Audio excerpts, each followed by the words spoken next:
The Andy Pollin Show.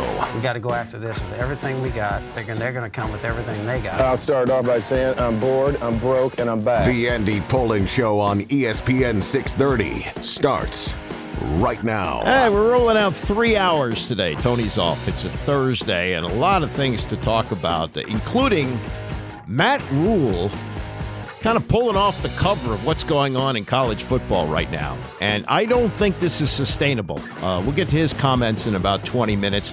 Ron Rivera held a news conference yesterday.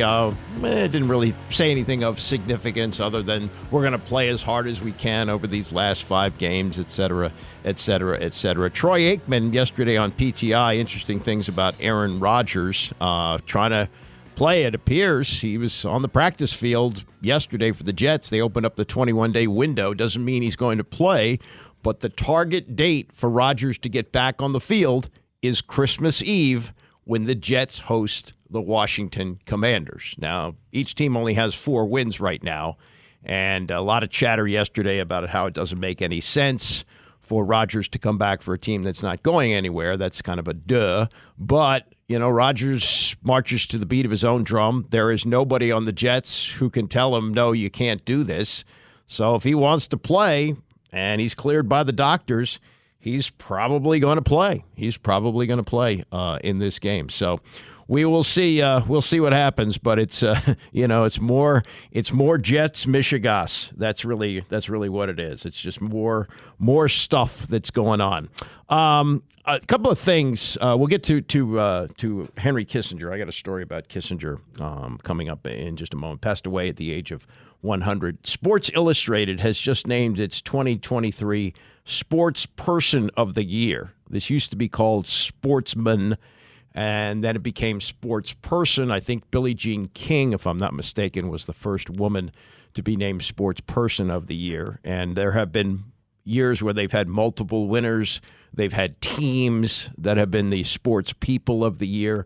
But they're going with Deion Sanders, which, kind of curious. I mean, if the award came out at the end of September, yes. But at the end of November, really? Deion Sanders, Sports Person of the Year? Their little line under the story, and it's written by Pat Forty. I haven't read the story yet, but it says, in less than a year, Coach Prime has not only transformed a moribund Colorado football program, he's also breathed fresh life into the campus and transformed a community. Okay, I guess maybe that's part of the criteria, but as a coach, he took a 1-win team and turned it into a 4-win team, and a 3-0 team into a 4-8 team. So, while he created magic on the campus, there's no question about it. I mean, there was no excitement for Colorado football before Deion got there. But to name him Sports Person of the Year, to me, that always has represented somebody who did more than sports. He had a big impact. Now, again, the headline indicates that he did raise awareness in the community for the football program and got a lot of people excited about something that had not drawn any excitement in a number of years. It just seems odd to name him Sports Person of the Year, and I'd have to think about it, but I could probably come up with several others that would be more interesting. Here's one. I mean, she's controversial now, and she just has rejoined the program at LSU, but Angel Reese created a lot of excitement for LSU women's basketball to the point where the World Series averaged 9.1 million viewers. The championship game, now she did have Caitlin Clark playing against her, so you had kind of a Magic and Bird dynamic there. But that championship game between Iowa and LSU drew 9.9 million. That used to be absolutely inconceivable, that the World Series would be outdrawn by a women's basketball game, even a championship game. So you might make the case for her. Now, her NIL deal has her riding around in a Mercedes. It doesn't have the warm and fuzzy feel, but neither does Deion. Deion's kid got his car booted, his Rolls Royce booted on the campus of Colorado. Things are changing, and I guess you got to change with a changing world. Henry Kissinger, as I mentioned, passed away at the age of 100. I have a Henry Kissinger story.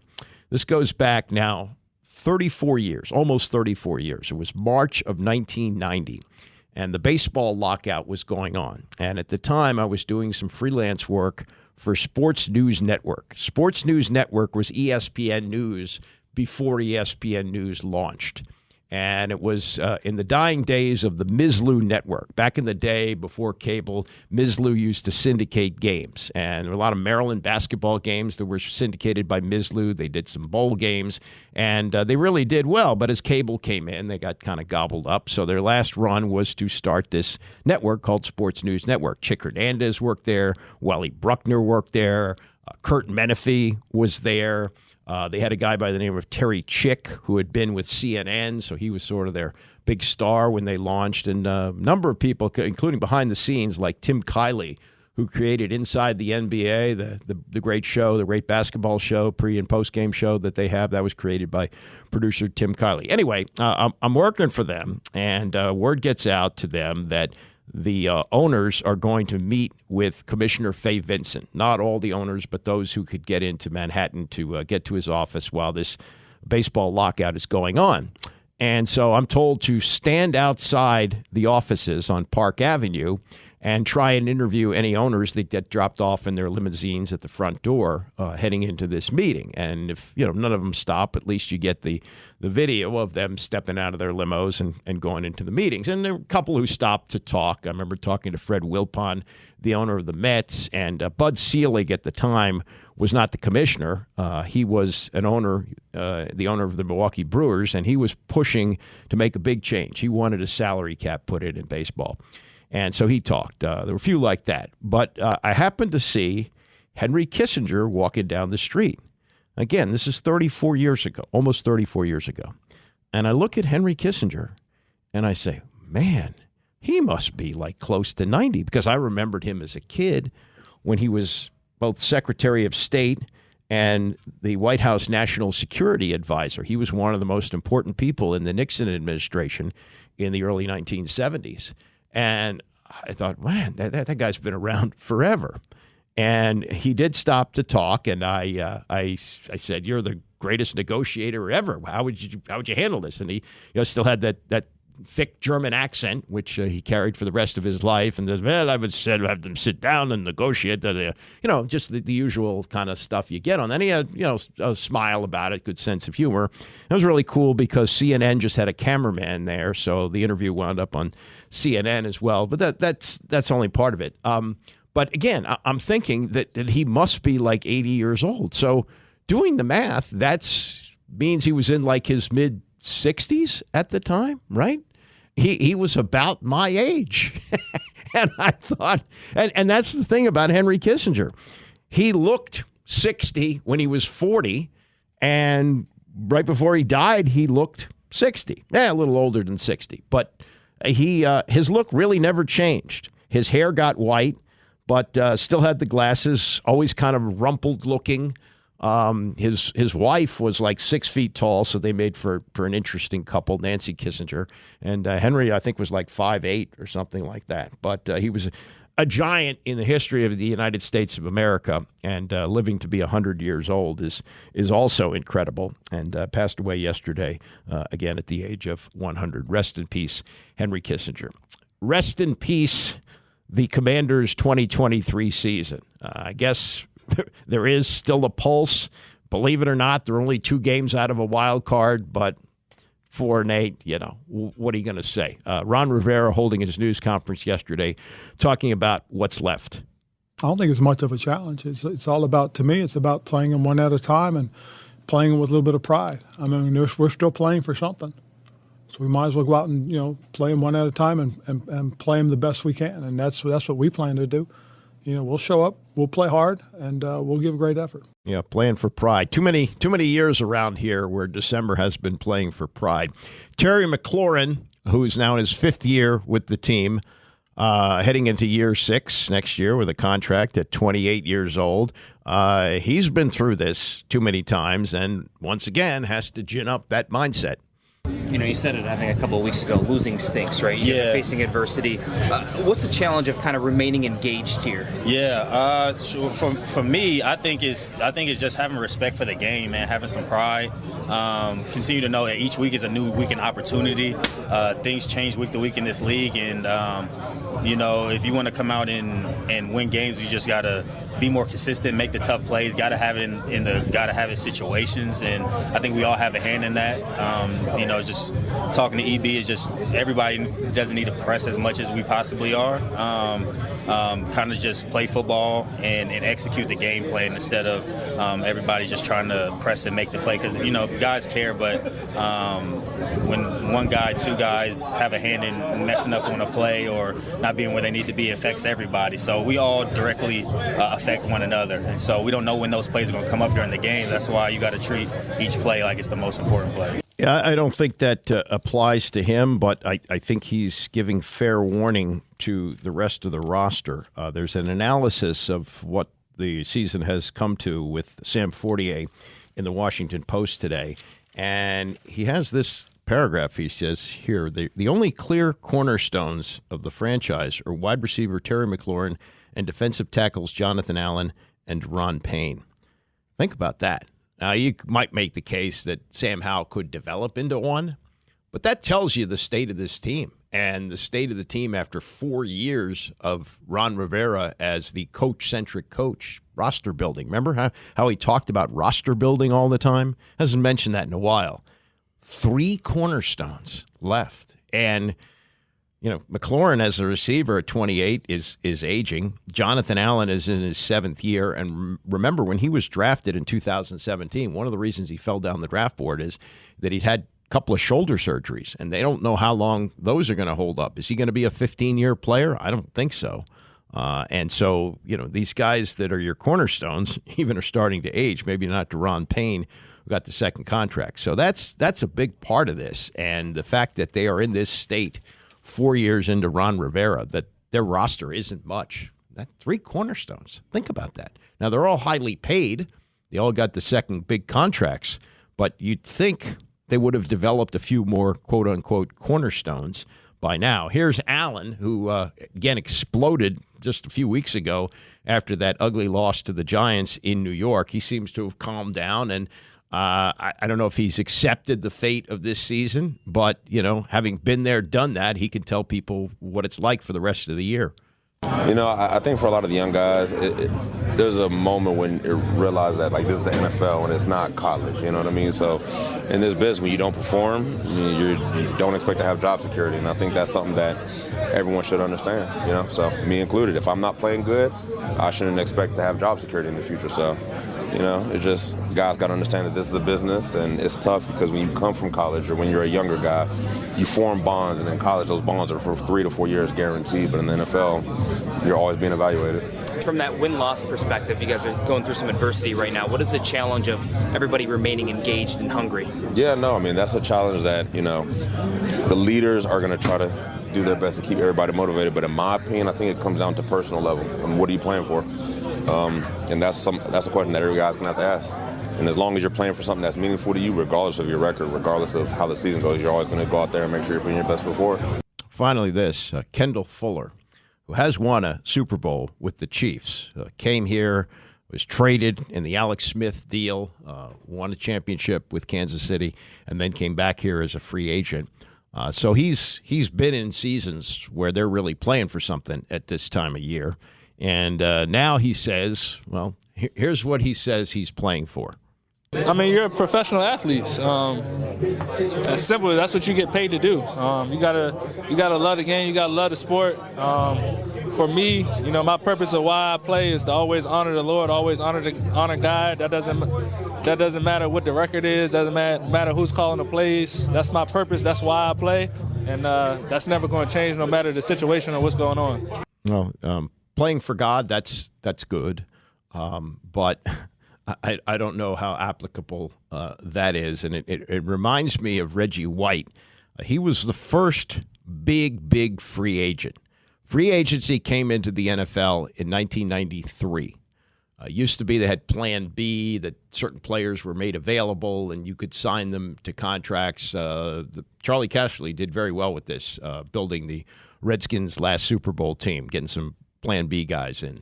But 93 was if your contract was up, you could sign with whoever you wanted to. And Reggie White said, I'm going to go where God tells me to go. Well, God told him to go to the Green Bay Packers because the Green Bay Packers offered him the most money. Nobody was going to Green Bay in those days.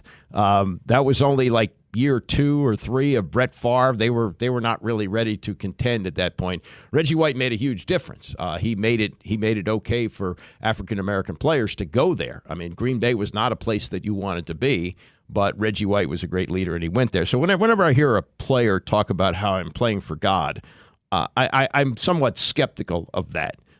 You're playing for a lot of money. And look, Fuller is honest about this. He says it's a great job. And that's the other thing that these guys say at this time of year when it's, things are going down the tubes. Hey, we're pretty lucky to play this game if you look at the big perspective and now make a lot of money doing it. So I think he's playing partly for the cash, partly for the opportunity to continue to do what he loves to do. And as we just mentioned, if he's not one of the cornerstones and he's got any kind of value, maybe you deal him for something in the offseason. Or there was even talk going into this season that they might just release him. Well, they don't have the horses to do that. And Emmanuel Forbes, he may not play this week because he's got a bad elbow, but has not lived up to expectations as a first-round pick. Supposed to be a ball hawk. I think he's got 1 interception on the year and got lit up in a few games, particularly by A.J. Brown of the Eagles. So Fuller is one of those guys who they're keeping around because they have to. And he's staying around because, well, he says he's playing for God. Okay, God bless him. Coming up in the next hour, Ron Rivera on the evolution of Sam Howell. He's back on that, talking about how things are progressing there. And Troy Aikman's comments on Tom Brady and also on Aaron Rodgers. And also in the next hour, it was 40 years ago today. You talk about no defense in the NFL. Doug Moe, the coach of the Denver Nuggets, instructed his team not to play defense down the stretch in a game against the Portland Trailblazers so that they could set a record. And on this day 40 years ago, Doug Moe was fined and suspended for that. We'll look back on that incident in the next hour as well. It's the Andy Pollin Show, ESPN 630. We start at 9. We roll through 10 every day and sometimes through 11 like we do today with Tony off. Usually takes Tuesdays and Thursdays off. He'll have a show coming up tomorrow. Rex Minturn with me today. And we will get into what Troy Aikman said about Tom Brady and his comments about the NFL being mediocre. He had a pretty good line about that last night on PTI and much more in this hour. Let me just get things rolling with this. And I mentioned it yesterday when it was announced that Deshaun Jackson is going to officially retire as a member of the Eagles tomorrow. And then he's going to be a team captain, an honorary captain for what is the game of the week in the NFL as they take on the San Francisco 49ers. He was here for 3 years, and most of his career was spent with the Eagles, 95 career games. He ranks 3rd all-time in receiving yards, 6,500, 6th in receptions, 379, and 9th in receiving touchdowns. He was a terrific punt returner and just one of the most electric players we've seen in a long time, and right in Rex's wheelhouse, right? That's your guy, isn't it? Yeah. So if you said, somebody asked you who is your favorite receiver of all time, would you say Deshaun Jackson? He's up there for sure. Who else would you say? I mean, honestly, I'd put Terry in there. Santana. Really? If we're just talking Redskins, yeah. Okay. Well, I mean, and you're too young for the era of the Amigos. No, they didn't call them the Amigos. They called them the Posse. The Amigos were the receivers in Denver. So you had Art Monk, Gary Clark, and Ricky Sanders. I don't think they've ever had a better trio than that. No. And Art Monk's in the Hall of Fame. I think you could make a case that Gary Clark belongs. And Ricky Sanders, he had an unbelievable Super Bowl when they won in 1988 when they beat the Broncos. And that's one of the most famous, lines from the celebration at the White House where Ronald Reagan has a football in his hand. And, "Where's Ricky Sanders?" And he throws Sanders a pass, and he catches it and does a little touchdown dance. Those were the good old days. You missed that. It was so much fun. Yeah, it was really good times. But, yeah, Deshaun Jackson was electric here. But, he had his stuff, and he was injured, and then, you had the perfect storm of lackadaisical coach and player who wasn't necessarily as committed as he wanted to be, and the signature of that was him giving Jay Gruden a titty twister. Remember that? Yep. Yeah. That's kind of the legacy. And when I think of him in terms of burgundy and gold, you know what I think of? Monday Night Massacre? Yes. That's the first highlight in every Deshaun Jackson. Yeah. And I don't know what kind of, the pass defense now is bad. The pass defense that night was invisible. He catches a pass. It's probably was it the first pass McNabb threw that night? Maybe second. Thick, but yeah. Yeah, and he's so wide open, it looks like he's fielding a punt in the middle of the field. You got roided up LaRon Landry back there. Oh, is that what it was? Trying to run around. Yeah. Did he fall down? Yeah. Okay, yeah. So, and they scored 59 points that night, and they could have named the score. That's one of the most despicable games in the history of the franchise. That's a game where you had Albert Haynesworth lying on the ground while Michael Vick is running back and forth, and Haynesworth, that slob, said, "Oh, yeah, I had a Charlie horse. I couldn't get up." Stop. You're a lazy bum.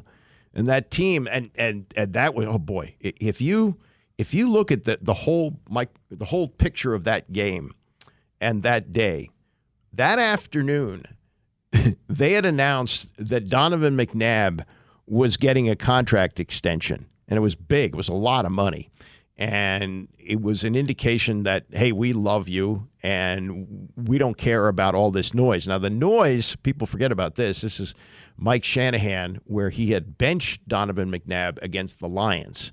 And it was a winnable game. They were down by maybe it was 8 points, maybe 9, whatever it was. They were down, and he benched McNabb with the game on the line. And he put in Rex Grossman, and Rex did what Rex used to do. He threw a pick six, and that was pretty much the game.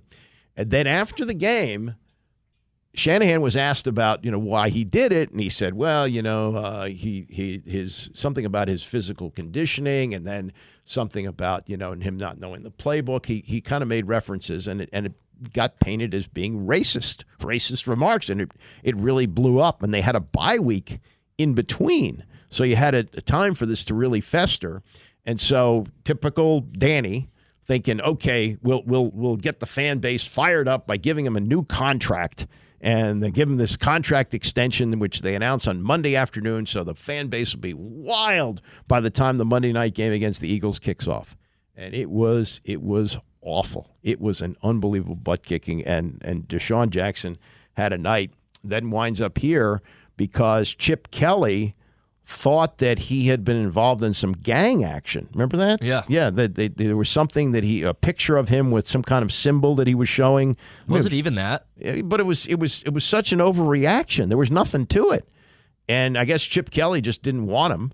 And so, of course, whenever a free agent hit the market, and RG3 was part of the recruiting pitch then, come here. So was Durant. Durant took him out to a club. Yeah, right. Yeah. Kevin Durant was a part of that. God. Hopefully the way this team used to operate, maybe it's a new day. We hope it's a new day. But that's, Deshaun Jackson is such a big part of that picture. And, yes, he should be remembered as a Philadelphia Eagle and was a tremendous, explosive player. 15 years in the NFL, which is a long time to play as a speed receiver. Finished up last year playing with the Ravens and I guess realized nobody's going to pick him up. So he gets an honorarium for the Philadelphia Eagles, which I think is well-deserved. All right, news yesterday as the Commanders got back on the practice field for the first time since they were embarrassed in Dallas on Thursday is that Ron Rivera had added an assistant coach. He fired Brett Wieselmeyer along with Jack Del Rio, and now Rivera is going to call the defensive plays. And at first blush, to me, it looked like this was a move on the part of ownership. saying to Rivera, "Hey, we're bringing in a guy who's a secondary consultant, and we want him to look at the operation. So at the end of the season, he can help us to assess."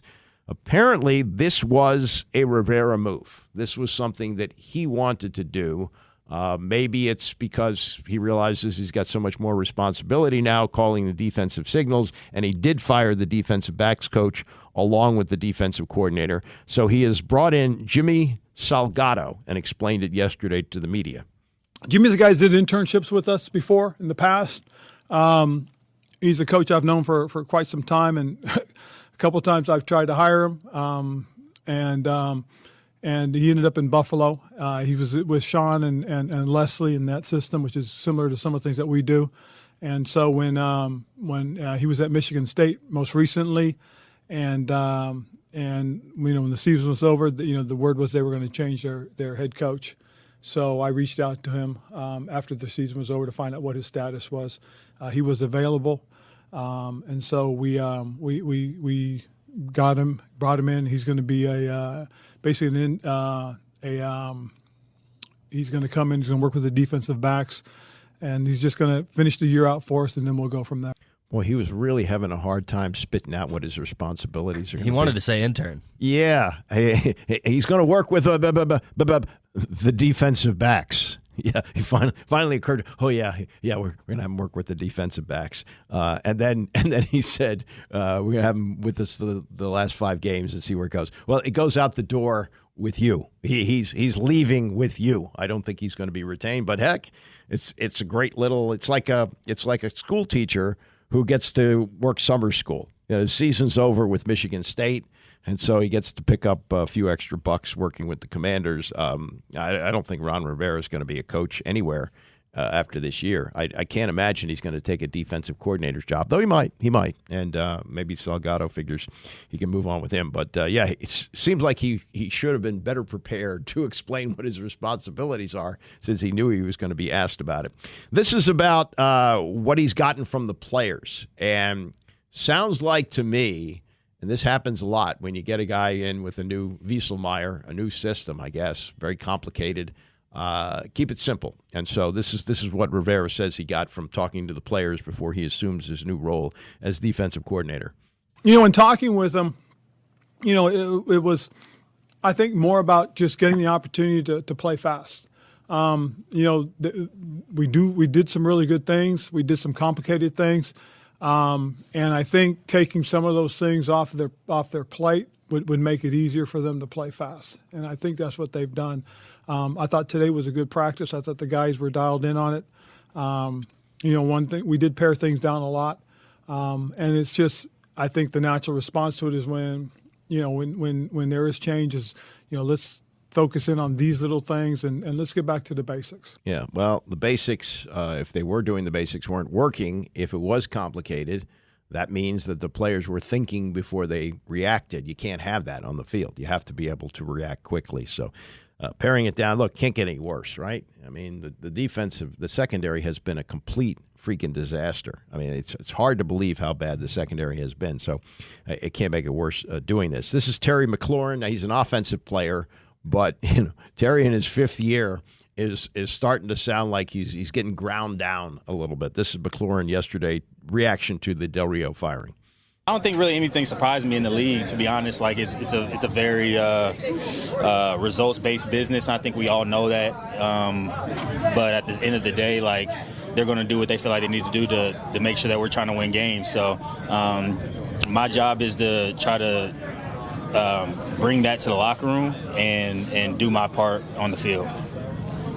The field's got to be a little frustrating too for you right now. Yeah, it's definitely been tough. But stuff like that happens, I guess. I think you got to just continue to try to find the edge and get better. I think myself, I'm just trying to find a way to make the tough plays. You know what I mean? I think I missed a few of those opportunities. So just little things throughout the game where we can help the quarterback out a little bit, where it may not be the best look, but our group can do a better job of just coming down with some of those plays. And here's Kendall Fuller. He's been here twice, and in between went to football nirvana, went to play with the Kansas City Chiefs, won a Super Bowl, And, he's looking at this like, it's business as usual in the NFL.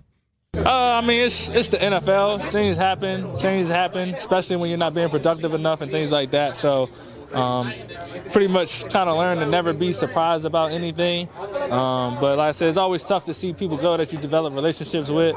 But at the end of the day, you got to be a professional.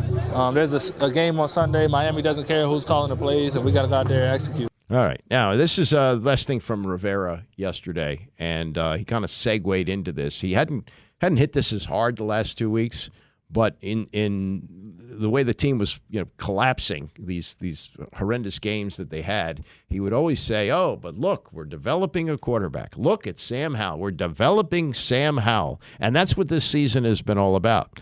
So, we saw what happened on last Thursday on Thanksgiving. Just, not that Howell was that bad, but he's still out on the field in a game that's out of hand, and then he turns it into a complete blowout by throwing a pick six.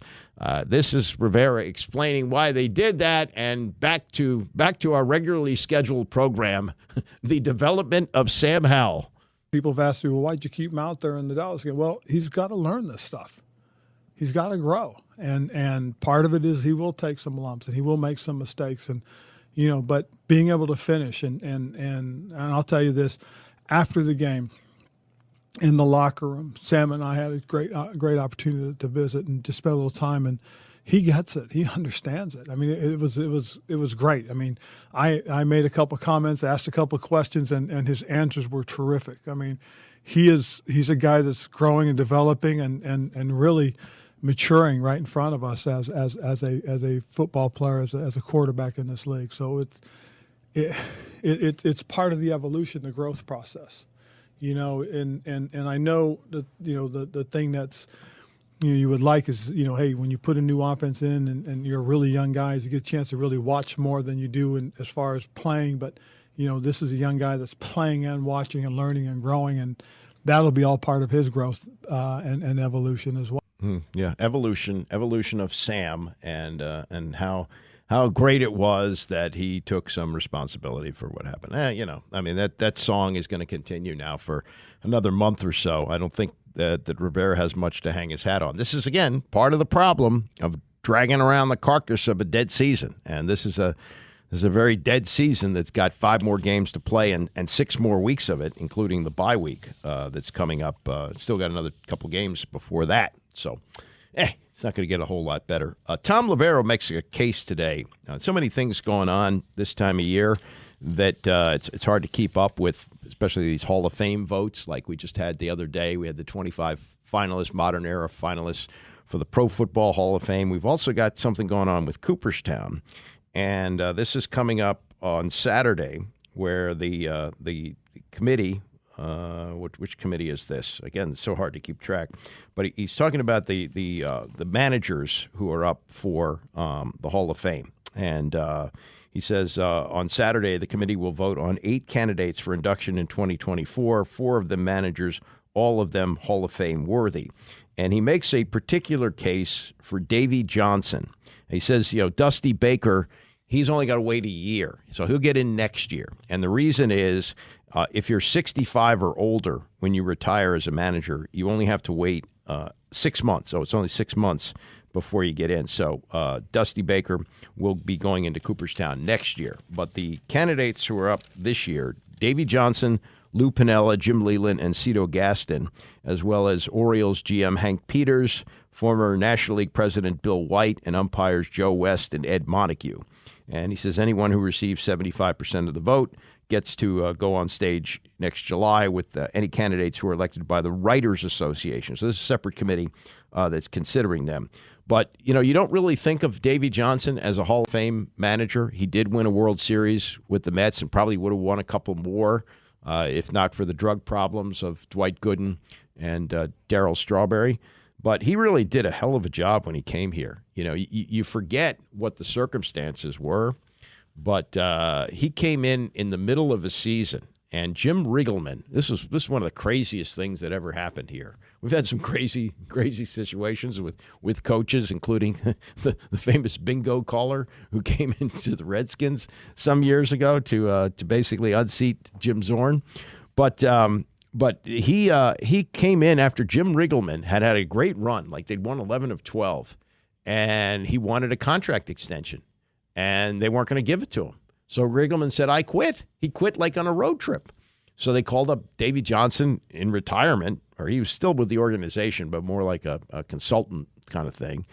And he came in and did a great job here. He managed the Nationals to the 2012 National League East title. His record was 224 and 183, 2.5 years here, named NL Manager of the Year in 2012 and American League Manager of the Year in Baltimore in 1997. Oh, yeah, he was also the one who came into Baltimore, and he said, we're going to win right away, and I'm going to be moving Cal Ripken over to third base. Well, he didn't get the opportunity to do that, but they did win. They won 2 years. They made the playoffs both 96 and 97. And then he had a falling out with Peter Angelos, as many do. It was something about a charity with his wife or some other nonsense, and he was out. But I would support Davey, and he was one of the really great guys to deal with. He really was a terrific person. Not many managers are that well liked by the New York writers. He was when he managed the Mets, and did a great job here in really bizarre circumstances. He came in and he said, I see some similarities here to the Mets.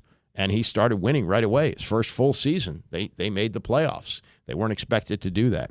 And so I'd like to see Davey get in the Hall of Fame. I think that would be really a cool thing. Coming up, we'll get to what Mike McDaniel said about his first interaction with Ron Rivera as they get ready to face each other on Sunday at FedEx Field. Troy Aikman's comments on Aaron Rodgers and Tom Brady. And also later this hour, what Doug Moe did 40 years ago. And it's kind of significant in the way the NBA operates these days. Stay with us. It's the Andy Pollin Show, ESPN 630.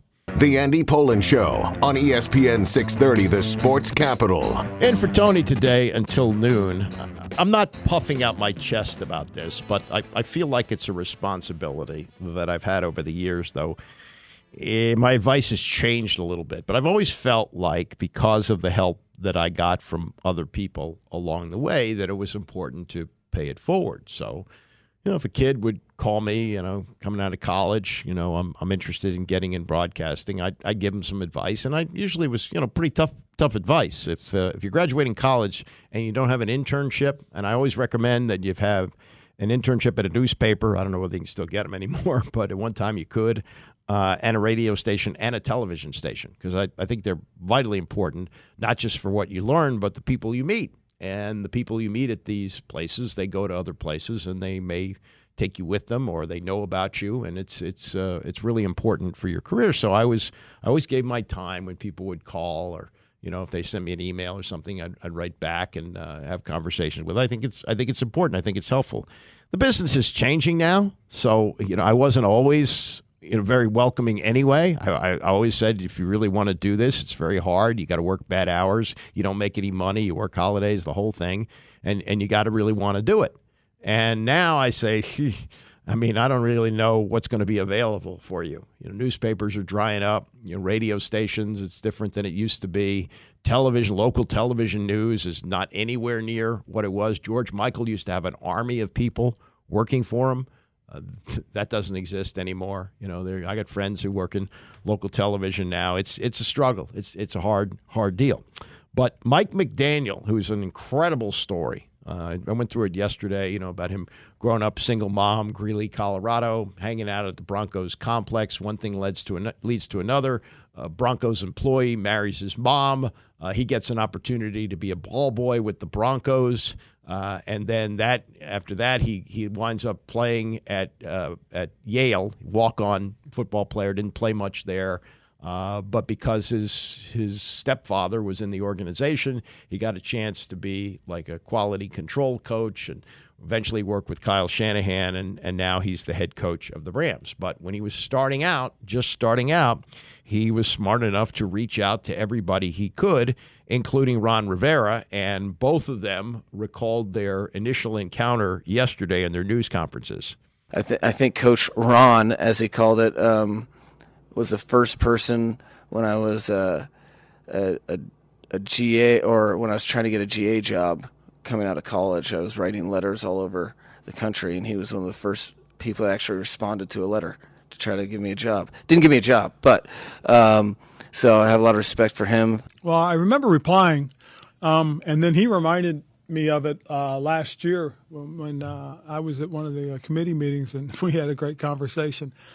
He's very bright, very sharp young man. He really is. I mean, you know, when people do things like that, because they take the initiative, it goes back to that old saying that I was told back in the day when I wanted to get into coaching, and that is, they're not going to send the limo, so go get the job. And that was my mentality, and I was very impressed with that, and that's why I responded. You know, he took the time, and the least I could do was take the time to respond to him. And, you know, and it's kind of proven it because, I mean, he's turned into a heck of a football coach. He really has, and he's done a great job. Yeah, no, that team is really good, and he's part of the Shanahan tree, and really, you know, changing the way people think about offense. And he certainly changed the perception of Tua Tagovailoa. You know, he was considered to be damaged goods, and he's turned him into one of the top quarterbacks in the league. So I would do a timeline on this. If he's a graduate assistant coming out of Yale, that's 18 years ago. So Rivera was either with Chicago, Philadelphia, or San Diego. I'm not sure. But he was not a head coach at that point, and that's the detail that McDaniel went to. And I guess maybe it's probably better to approach coordinators than head coaches. Head coaches have so much other things to do. But good for Ron Rivera for responding to him. That was nice, and worked out very well for McDaniel. Troy Aikman on yesterday on PTI. He makes an appearance every now and then. He should, because he's a highly paid ESPN employee. Does 20 football games a year or something like that. But he seems to have a really good relationship with Tony and Mike, and so they've had him on a number of times. And he was on yesterday talking about a couple of things, including Aaron Rodgers, who showed up at practice yesterday for the Jets. They have opened up a 21-day window in which he can practice without occupying a roster spot. Doesn't mean they have to activate him, but he has been targeting the Christmas Eve game against the Commanders. That's December 24th at 1 o'clock. So we're, less than a month out from that, and he's back on the field. There's some video that's been put out. It looks like he's looking fine, and it's, really amazing that just 2.5 months ago he tore his Achilles, which is almost always a season-ending injury and maybe still will be. But the Jets have a 4-7 record. What they will be by the time they face Washington, who knows? Also, you wonder about, is there a possibility of re-injury for a guy who's turning 40 years old on Saturday? All those things enter the picture. And Aikman was talking about Rodgers yesterday and what his advice would be if he were looking at this situation.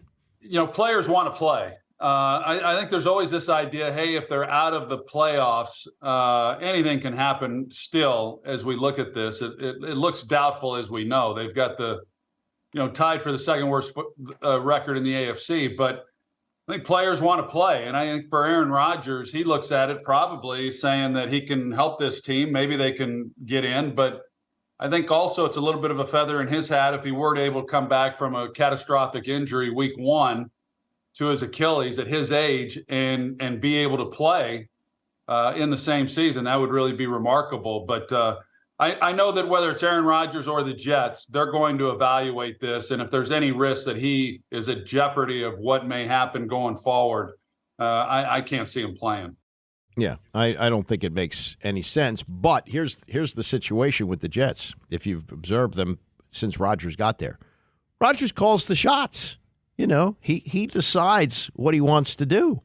And if he really wants to play, I think there's no way that they're going to stop him. I think the reality is this is his team, and Woody Johnson has empowered him to do what he wants to do. There's also, the next year look. Like, even if they're not going to be a playoff team this year, at least he'll get on the field. At least they'll get a feel for where he is post-Achilles. Sure, he'll make a further recovery, hopefully, in the offseason if he doesn't re-injure himself. And, maybe they'll get a better feel about roster construction and things like that. If he doesn't play, it's a totally wasted year. He will have played 4 plays at the age of 39 going on 40, and next year 40 going on 41 before the end of the season. How do you move forward with a guy like that? I don't know. That's going to be one thing that's going to be very, very interesting to watch to see what they do. I would not expect them to play. I think they're going to tease it along the way, and I think they'll finally talk them into not playing. But we know one thing: Aaron Rodgers dances to the beat of a different drum, and he may say, I've gone into isolation and I've given a lot of thought, and coming out of the darkness, it hit me that I need to play and I need to be on the field. At least it'll make it entertaining, because this, again, is going to be a real slog for the Commanders the rest of the way. So the intrigue of seeing – and you know what? If I'm Aaron Rodgers and I'm watching the Commanders play, that's a get-well game I want to play in. That's a secondary that I can feast on. So, maybe that would be a great comeback game for him. That would be the game that you want to play. You want to play against a secondary that can't get out of its own way. This is more from Aikman yesterday. This is on the Tom Brady comments that the league is now mediocre. I thought some really good pushback on that from Alex Smith, who said, look, he played in the most non-competitive division in the history of the NFL. He had no competition coming out every year, and he won a Super Bowl in this modern era and was playing last year. So what's this, mediocre league that he's talking about? He played in that league and won in this league. This is the Aikman look at what Brady said last week on the Stephen A. Smith Show. Well, let me just say this first. If you're Tom Brady, isn't everything mediocrity? I mean, if you're whatever you're watching, it doesn't quite compare to him. I mean, he thinks I was mediocre compared to what he was able to. He better not. He better not. No, but I think it's a hard one to answer, because there was some bad football when I played. I was a part of some bad football, and there's been bad football this year, and there was bad football last year, and that will continue. But I do think that his point is well taken. I think that some of the fundamentals of playing the position, I think he was speaking mostly to the quarterback position, has been taken away because of the protection that's been afforded to receivers or to quarterbacks. And so it's taken a little bit away from what was once required in order to protect your players. Now they're protected because of the rules. So I've had these conversations with Tom in years past. He came into the league at a time when quarterbacks weren't protected, receivers weren't protected. So he's best able to really speak of how the game has changed, and it's changed a lot. So I think he'll learn, like I have, that we all at some point have to get back or get past whatever it was that we played or how we played and accept it for what it is now. That's such a great line of yours, that when you're Tom Brady, everything does look mediocre. That's really good. That's 100% true. I will get you out of here on this. This is a personal thing. Jerry Jones has finally pledged to put Jimmy Johnson into the Cowboys Ring of Honor. You know both these people very well. What was your reaction to that news? Really happy for Jimmy. I mean, it goes without saying, it's long overdue. I always knew that Jimmy would get in the Ring of Honor. It was just really a matter of when. And my hope, and I think I speak for all of my teammates, is that when it happened, it would be Jerry Jones meeting him at the 50-yard line and giving him a big hug and telling him congratulations and thanking him for the job that he did for those teams of ours in the 90s. So I thought, Tony, that once Jimmy got into the Hall of Fame, I didn't think the Ring of Honor was going to be as meaningful to him, but I was wrong, because I had conversations with him, and this is a big deal to him. It's a big deal to all of those players that were a part of those teams, and I think it's a big deal to Jerry Jones as well. So I'm excited about it. It'll be on ABC, ESPN, December 30th. I'll be calling the game, and I can't wait to see him go in. That's Troy Aikman on Tom Brady. They did intersect Brady's rookie year. He didn't play. He was a backup on the Patriots in 2000.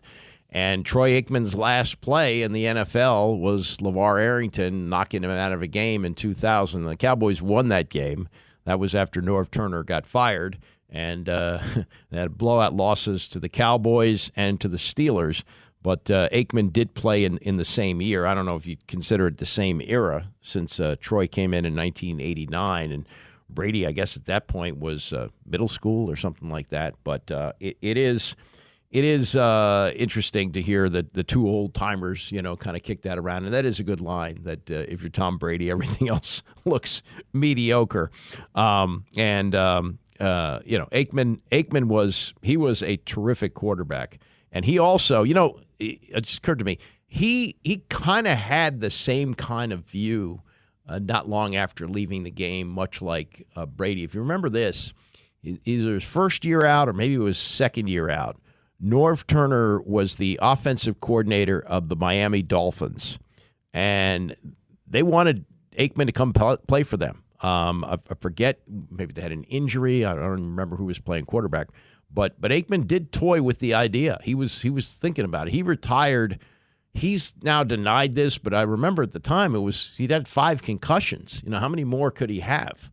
And he, I think, was smart enough to retire, but did entertain the idea of coming back with the Dolphins, and has later said, I looked at the league after not playing, and I thought, man, I could play in this league. And he loved Norv Turner. He wanted Norv Turner to be his coach after Barry Switzer took over. In fact, if you want a real good conspiracy story, in the 96 season, so I guess it's after the Cowboys won their last Super Bowl, maybe it was 95, it might have been 95, when they did the year they won, they beat Pittsburgh. Aikman started a game at RFK Stadium and then left with a mysterious calf injury, which didn't keep him out the following week.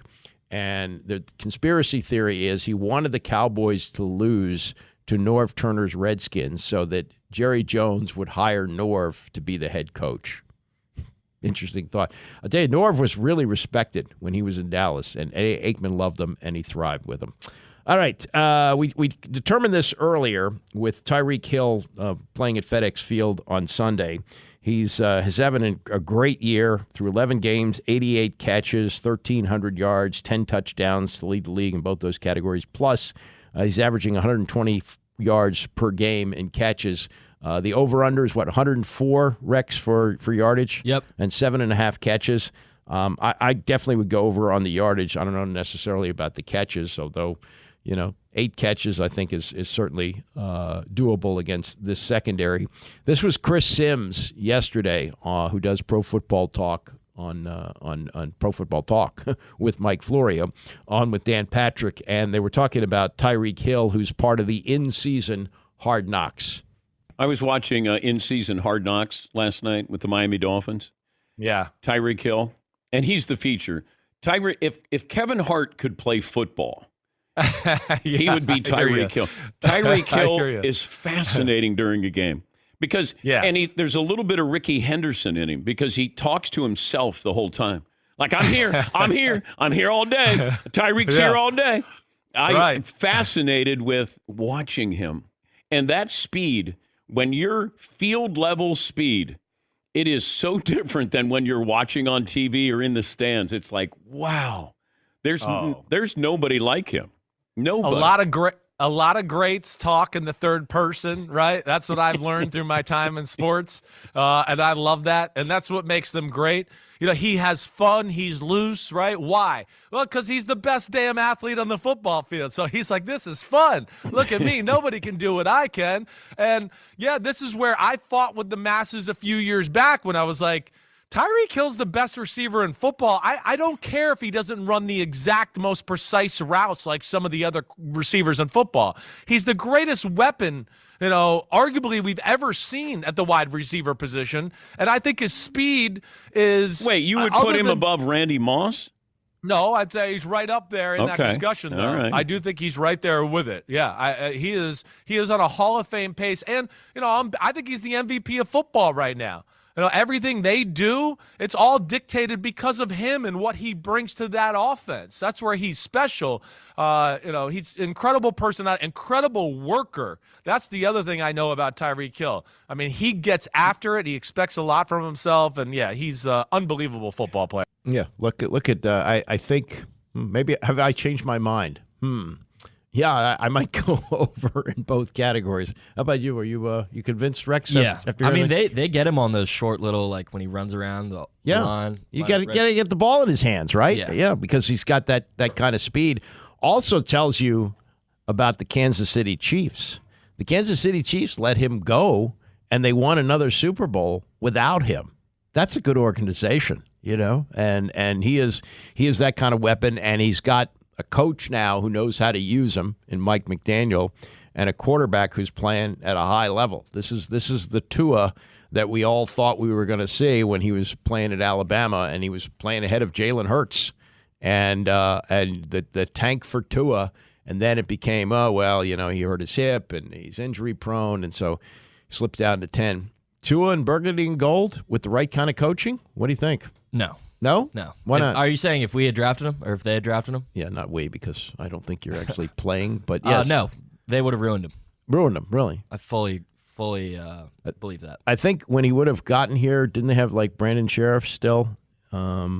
I think I guess was Sheriff gone by that point? 2020? No, yeah, he was there.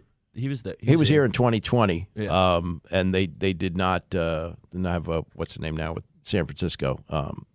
Trent from Williams. Yeah. So, but if he has that kind of ability against this secondary, and maybe the coaching change is going to help it a little bit, but we could be looking at a kind of a record day. We could be looking at what A.J. Brown did to them in the Philadelphia games. Oh, God.